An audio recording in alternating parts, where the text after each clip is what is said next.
Cheating husband and his ex-wife treat me like a nanny, leaving me with their kids while they invade my house. My husband, 40 male, and I 34F have been married for 4 years. I came into my stepdaughter's, 16F, life when she was 10. Both her and my stepson, now 12M, were somewhat neglected and had behavior issues when I met them. My husband and his ex aren't bad parents, but he travels a lot for work and she is a bit flighty and self-indulgent. My SD and I hit it off real well and I love both my stepkids. We all co-parented well, with me taking on a more active role in their school and other stuff. Both husband and his ex-wife were satisfied with me doing the grunt work for kids. They both travel a lot and I became the sole parent who was fully engaged. I own a 3-bedroom house I had inherited from my parents, and husband and kids moved in to live with me. Kids love their rooms in our home and their lives in our town. The custody arrangement they have on paper is 50-50, but their mom doesn't have as much space as I do, so the kids are here almost full time. A few months ago, I came back from an overnight school field trip with my stepson to a very distraught SD. She found her parents together in my bedroom and was upset about the cheating. I was devastated to hear this from her. After some sleuthing I found out that their affair had been going on for months and possibly a whole year. I've been trying to get pregnant for the past 2 years and we were having very frequent sex, and realizing that my husband was sleeping with us back to back was especially nauseating for me. I have filed for divorce and asked him to leave. He doesn't want this marriage to end and seems somehow convinced that I'll change my mind. But he agreed to a separation and has moved out to an apartment. My SD was mad at both her parents and wants to continue living with me. Neither of them are taking any steps to move out the kids, who are still living in their rooms and living their lives as if this family hasn't imploded. I'd have been happy with having the kids with me, but my problem is that both my husband and kids' mom feel at liberty to come into my house whenever they feel like it because their kids are here. She feels no guilt about the cheating and acts as if I am the interloper. She treats me like I am their nanny, expecting me to continue taking care of things for kids and leaving me with instructions and criticisms. Meanwhile, my ex frequently drops by under the guise of seeing the kids but keeps trying to cajole me into letting him move back. I love my SD and I don't want to do anything to hurt her further, but I can't take living like this. The amount of hurt and anger I feel towards my husband and his ex-wife is too much, and it's painful to have to keep dealing with them. The absolute cheek of them to treat me like this is making my head explode. But I don't know what to do about the kids. Everyone in my life is expecting me to suck it up and do what's best for the kids. I love them, but this is becoming unbearable. Update 2. Following the advice given, I talked with different lawyers to see what I could do in this situation. What I found out wasn't very promising, and the lawyer retainer fee for a custody fight is too high. With the separation, my money situation is pretty tight and I couldn't afford to chase this issue legally. I've been stressed and working late these days. The day after I made the post I was going to be late home and had asked SD to reheat the frozen lasagna I had made for dinner. When I arrived home, it was to both the kids having a meal with the ex and their mom. I'll call her M. M had decided to turn it into a family dinner and set out the food I made, on my formal dining table, with my nice dishes. She had created a pretty family moment with her and ex under my roof. I completely lost it at that point. I regret to say I behaved abominably, screaming at her and my ex and told them to get the hell out of my house. This happened, Ed, in front of SS, who was pretty shocked. So far I had kept him out of most of this mess. After my breakdown I needed some time away, so I drove out to spend the weekend with my cousin. SD wanted to come with me and we left SS with his dad. SD was so sweet to me and very understanding of why I was upset. She hadn't invited her parents, her mom had shown up and then she invited X for dinner. SD hadn't anticipated that I'd get this upset. Frankly, I am surprised too that I blew up like that. That's not the typical me. After we got back I let M know that she shouldn't come over anymore, and if she did then I'll report her for trespassing. M didn't believe me and showed up to talk, and I lost it at her, and this time I did call the cops. They nicely asked her to leave and she did. SS was very upset at me for this. M showed up again the next day acting all sweet and telling me that I am being unreasonable. Unfortunately, I became pretty unhinged at this and swore and yelled at her. SS shoved me and screamed at me to shut up. I fell on my butt and was shocked into silence. M was pretty surprised too and left immediately, whereas SS ran and locked himself in his room. He called his dad to come get him, but he was out of town and M ignored his calls. SS is a very loving kid, so his reaction was very heartbreaking. I understand where he is coming from though. M is his mother after all. M is also a very pretty person who comes across as very sweet and delicate. She's the type of woman people jump to help. It is natural that SS would feel protective of her. I hadn't expected that he'd turn on me though. The rest of the week was bad, with SS angry at me and refusing to talk to me. When his dad got back in town he came and got him. SS told him he didn't want to live with me anymore. A few days later X wanted me to take back SS, but the kid didn't want to come back. I told X I will not force him, and X got pretty mad at me. He wanted me to fix the situation somehow. When I refused to make SS stay with me, X became pretty mean. He said a lot of ugly things, the worst being that he's relieved I didn't get pregnant because I'd make an awful mother. I was afraid of things turning out this way, but I've got X and M out of my house and that is a relief. SD is going to live with me till she moves out to college. X is struggling to find childcare for SS and is so angry at me that I think he'll not slow down the divorce anymore. I want to fix this with SS, but a big selfish part of me is afraid to do anything that'll bring his parents back in my life. I really don't understand M's actions and motivations in all this. She wanted to sleep with X and I had walked out of the picture and it was all hers. If she wanted her kids, it wasn't like there was anything I could do about that. If she didn't want her kids, I was already taking care of them. But she'd keep violating my boundaries with a smile on her face and be all surprised that I am not happy about this. Right now neither her nor X want to be the daily parent to SS, but he is angry at me enough that he doesn't want to choose me. I feel so crushed about that. Update 3. Emotionally, it has been a lot of ups and downs. A lot of people messaged me suggesting that I should let SD go and it's not healthy to have her staying with me.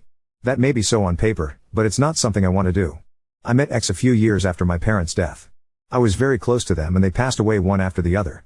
I suffered from a lot of depression from grieving. My boyfriend at that time dumped me and I lost a lot of friends. When we started dating, I was coming out of my sadness but was still very lonely. SD and I became each other's supports very quickly. She felt neglected by her parents and had resentment towards them, and I suppose she loved the attention I gave her. I found her to be a loving kid and I liked bonding with her.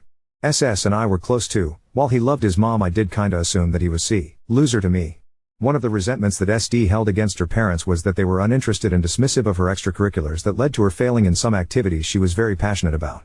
She's into a sport I was familiar with and I spent a lot of time training with her and taking her to her events and classes. She is very good at it now and it's going to be a source of scholarships for her and possibly get her into the college she is interested in. She is hardworking and ambitious and I want to support her as much as I can. She has promised to keep her parents out of our home and I hope she sticks with that till she leaves for college. X has been very angry and ranting at me in messages. I have stopped answering his calls and I don't reply to his emails.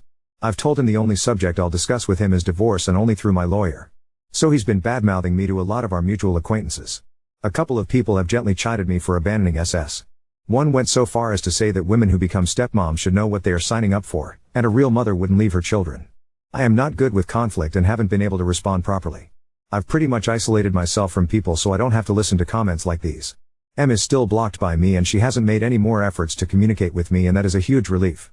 A week after the last post, Sil came down to see me. She lives 3 hours away, so I was pretty apprehensive that she was going to drive down all the way over here to talk to me. I asked to meet in a restaurant and she agreed. I was also worried about talking to her because while she's been polite and nice with me, she was and still is M's friend. She told me X had urged her to talk to me about SS and she completely disagrees with him about that. She said I've been a great stepmom to SS but he's not my responsibility. X was honest with her about his affair and she supports me getting divorced. She said a lot of supportive things to me about moving on and looking after myself and also thanked me for taking care of SD still. That was nice, but then she went on to add that she wasn't surprised by the affair at all. She was surprised that X married me. She was like, you should have seen this coming. Though she didn't come out and say it, the insinuation was that M is so much better than me, she's prettier, more successful, more charming, and X would jump on the chance to be with her. That was just great to hear, peachy. Though it's easy for me to accept now that I am not the smart one here because I didn't see it coming at all. I was happy and in love with my family. The upside to that meeting is that X has stopped harassing me. I haven't heard anything from him since and I think he has stopped talking about me to others too. I don't have anything on SS yet, though SD told me he's alright and waiting for summer vacation to start. A few of you said that M might have been interested in taking my house. I don't think so. She does alright by herself and has a good career. She has a rather spendy lifestyle and lives in a very fancy 2-bedroom apartment in the city, while my house is in a child-friendly but staid suburb. I hope things continue to be quiet because I need to get my head straight and focus on work or I may get fired. And my job is the one thing going for me right now. Update 4. We had a court date and the judge ordered mediation and put this off for a few more months. I was hoping this would be a wrap up. After all, we don't have kids together and I want nothing from X. I didn't bring up custody for SD or SS and he didn't either. All I want is a divorce and to walk away with what I brought in, my house and my car. X isn't fighting for those but he's still saying he doesn't want a divorce. WTH man. He's left me 2 messages asking to talk. I've ignored him. The mediation will be over Zoom, which to me sounds more comfortable than in-person meeting. SD and I are doing well living together. M is silent. Nothing from SS so far. Update 5. I am divorced. Papers are signed, judge has signed off, it's done. I am so relieved. I was scared that this would drag on for longer. The first mediation meeting was a shit show with X trying to talk at me that we should go through marriage counseling. The mediator was a very firm woman who kept the conversations in control though. We had a couple more mediation emails and he agreed to sign off. I was still nervous about how it'd go today, but X played nice and signed off on everything. A very nice surprise was that he voluntarily gave me our entire joint savings account. I was not expecting that. I had asked for half of it, though in reality he has put more in it than I did. I'd have been okay with taking just my portion, but he surprised me by giving me all the money. It was our emergency savings, so not a rich amount but a nice high five-figure number. I am so relieved about it. Money had become tight with lawyer fees and changes, and this helps. Emotionally also, it made me feel better about myself. I may be wrong, but my heart wants to read this as his acknowledging that he screwed me over and I deserve something back. Update 6. I can write things down here that I can't talk about in real life. I am making a big show of being happy and social and carefree to people in real life, but honestly I am so damn miserable and sad. The first couple months I soldiered on out of pure spite and determination to remake myself, but it's devolving into sadness. I had been avoiding hearing anything about X or M, but SD has been having some issues and she vented to me how mad she's at her parents, mom mostly. X and M didn't last long, they were having fights and issues well before my divorce finalized. M immediately started dating someone else, and from what I hear she's happy in this current relationship and is so into it she hasn't even met either of her kids in the past 2 months. Only video calls. X had to juggle a lot of things to adjust his work schedule and get dependable childcare for stepson. He's dating 2 now, a much younger woman. X and M used to co-parent well, but I guess I was the one really doing that because right now they hate each other and hardly ever talk. One would think that it'd make me happy, seeing them fall apart from each other, but it's only making me more angry. My life was ruined, the kids' happy home was destroyed, and for what? I miss my old life so much. A lot of it was a lie, but I was so happy and full of purpose then. I am just feeling lost right now. I have tried dating and have been on a lot of dates, but they have all been bad or wrong. People around me have been setting me up with divorced dads, and no offense to them, but I can't do that again. I actually had one date which felt more like an interview for a nanny role. It made me so depressed. SD is doing great though, and that brings me a lot of joy. I am little scared of the time, soon, when she'll move out and it'll be just me in this big house. I've talked to SS on the phone a couple of times. That boy has grown up and changed so much it feels like we were separated for years. He's going to come for a sleepover during the Halloween weekend and I am pretty excited about that. SD was going to babysit him at X's place while he travels, but I okayed having him with us since it's Halloween. Update 7. I don't know if anybody will see this update after all this time, but I had left this at a sad note a couple years ago and that doesn't feel right. I had stepped away from Reddit because I was getting quite a bit of negative messages. Some people making fun of me and calling me names. Most of you have been so amazing and helpful, but a few mean messages still got to me. My life has been good since then. I had stopped dating and gave up on online apps. I did well with making a few friends and staying busy with having an active life, a good career and hobbies. Eventually, I met my current partner on a hiking trip. My daughter has been a constant ray of sunshine in my life and we are very close. She introduces me to people as her adopted mom, lol, and I don't refer to her as step. She is doing great at college, she's growing into an awesome person, and my home is her home when she visits from school. Things are a bit more complicated with my former stepson. He has been upfront that he doesn't want me as a parental figure in his life and is not interested in being close to me. I respect that. I still stay in touch with him, but as a distant friend. We exchange jokes and sometimes we 3 get together for dinner. He is in therapy for depression and anger issues, so I don't want to let go of him completely. Regarding the guy I am with now, this is by far the best romantic relationship of my life and I am very happy. I am pregnant now, 2nd trimester, and we are both excited. The pregnancy was unexpected, but I am thrilled about it. I was trying so hard to get pregnant in my previous marriage and all that trying and medical interventions didn't help, and now I am pregnant despite condoms. The relationship is still new and I am treading carefully. One of the best parts is that his family is amazing. His parents are very sweet and accepting people who already treat my daughter as their grandchild and are very excited about the baby. Now on to second story. Father replaced our special tattoo with one matching his new family, and now he's avoiding our court-ordered time together. My father, 41 male, and my mother, 40F, divorced 3 years ago. I live with my mother. My father remarried a year ago. His wife has 2 children, 18F 15 meters. Me, 18F, and my dad got a matching tattoo 2 years ago.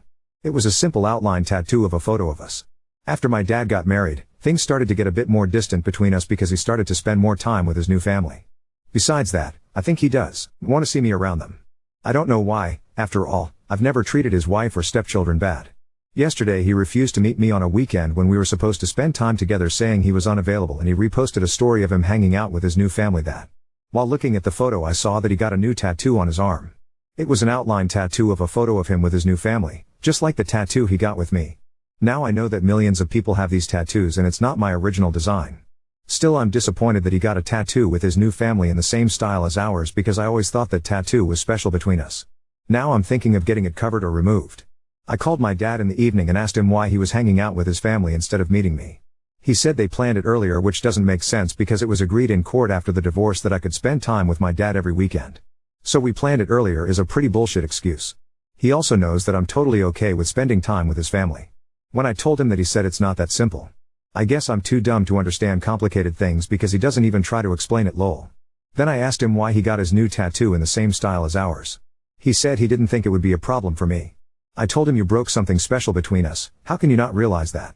I think I'm going to get my tattoo covered. You can do the same. In result, he thinks I'm overreacting and I shouldn't be so selfish. My mom says what my dad did wasn't such a bad thing. She thinks we should sit down and talk, I'm not sure. Ida? Edit, tomorrow I will try to talk to my dad face to face. I hope to discuss openly about whatever the issues are between us and find a way out. I don't think my mind will change about the tattoo, but I will not rush to get it covered. Update, E1. This morning we had breakfast together and had a long talk. It turned out that the problem all this time was my stepsister. He told me that she was struggling with the whole marriage. The reason he got the tattoo was to show her that he loves her as much as he loves me. He also said that she didn't feel at ease around me, which I was really surprised about. We hadn't fought once, and we hadn't even been together long enough to have any disagreements. That's why he didn't invite me that day. He wanted to be a good father figure in her life. Still, he said that I might get closer to my stepsister in time. Who knows when. He also said I can get my tattoo covered if I want, but he would never do that to his. For him, the tat still has the same special meaning. Honestly, it would really make me feel like an odd to get mine covered while he keeps his. I'm not sure what to do. Lastly, the hardest thing for me was finding out that they were moving to another state. His wife got a better paying job and he's going to start a business with a friend there. He told me that he will be very busy with all the moving, but will spend as much time with me as possible until he moves. He also promised to visit me often after the move, which I don't think he'll be able to keep. I guess he's really moving into a part of his life where I'm not in it, and there's not much I can do about it. Update 2. Today my stepbrother replied to my story and we started talking. I told him about the latest things and he told me a lot of things I didn't know. He said that it's true his sister doesn't feel at ease around me, but she never said anything to my dad about not inviting me. In fact, her discomfort isn't so great that she couldn't stand to be in the same place with me. It was my stepmother who asked him not to invite me that day. And she came up with the whole idea of the tattoo. He said his mom doesn't like my mom at all. He's not sure if this is based on something or not. When I asked my mom about it, she said she never met that woman even once. I think her dislike for me comes from her baseless hatred for my mom, and my dad played along with her also. I didn't mention here, but my dad told me they are moving in November. My stepbrother told me they are moving next week and that was the plan all along. He told me he is sorry for what happened to me and only told me these because he thought I had to know the truth. He also asked me not to let his mom know about this conversation. My dad wasn't really like that, he was a good man. I mean, all those lies, cutting me out of his life, that's not like him. I don't understand why he turned into such a person, but I really don't want to talk to him once more to get it. He's moving away next week anyway. I told my mom about this and asked her to call my dad, tell him that I would never see him again. My mother passed this on to him without mentioning the conversation. I also blocked my dad from everywhere. Soon I will get the tattoo covered. Update 3. Hi, I just log into this account and see people asking how I'm doing. 3. I want to give a little update, but it's not too cheerful. Skeptical. My dad really moved away that September, just before that he came to our house to talk, but I couldn't confront him. Still I broke no contact. We ended up talking on the phone many times. He promised a lot that he would make things right between us. He would come to visit me and he didn't keep any of it. 2 weeks ago I stopped talking to him again. I've also been going to therapy since the new year. It's not only for my dad, I have other problems too. My therapist is really nice and she helps me a lot. Apart from all this, my life is actually pretty good. I have my mom and friends who are there for me. Lastly, I kept the tattoo.